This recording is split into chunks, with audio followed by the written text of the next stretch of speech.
ये कहानी है एक डरावनी रात की। किसी गांव में बंटी नाम का एक लड़का रहता था। वह परीक्षा देने के लिए गुजरात जा रहा था। ठंडी का दिन था, चारों तरफ से कोहरा छाया हुआ था। आमने सामने भी कोई नहीं दिख रहा था।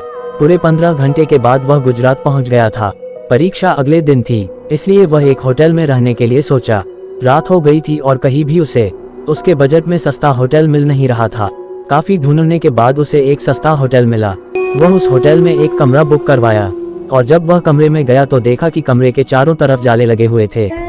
ऐसा लग रहा था कि यह कमरा काफी सालों से बंद पड़ा था और कमरे के अंदर का माहौल एकदम डरावना और सुनसान लग रहा था। लेकिन उसने ये सब नजरअंदाज कर दिया और होटल से खाना मंगवाया और खा पी कर सोने चल दिया। जब वह सो रहा था तो लगभग रात के 1 बजे के करीब उसे किसी के पायल की घुंघरू की आवाज सुनाई दी।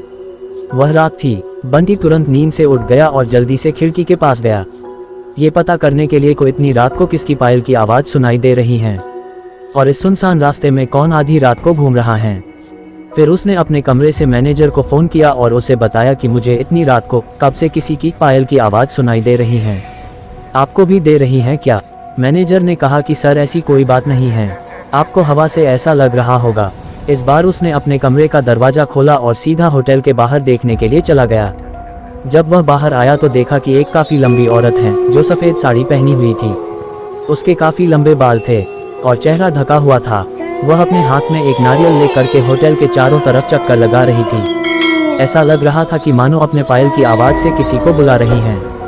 बंटी दौड़कर उसके पास गया कि कौन है ये औरत जो इतनी रात को यहाँ घूम रही है, लेकिन वह तुरंत ही गायब हो गई और चारों तरफ कोहरा ही कोहरा फैल गया।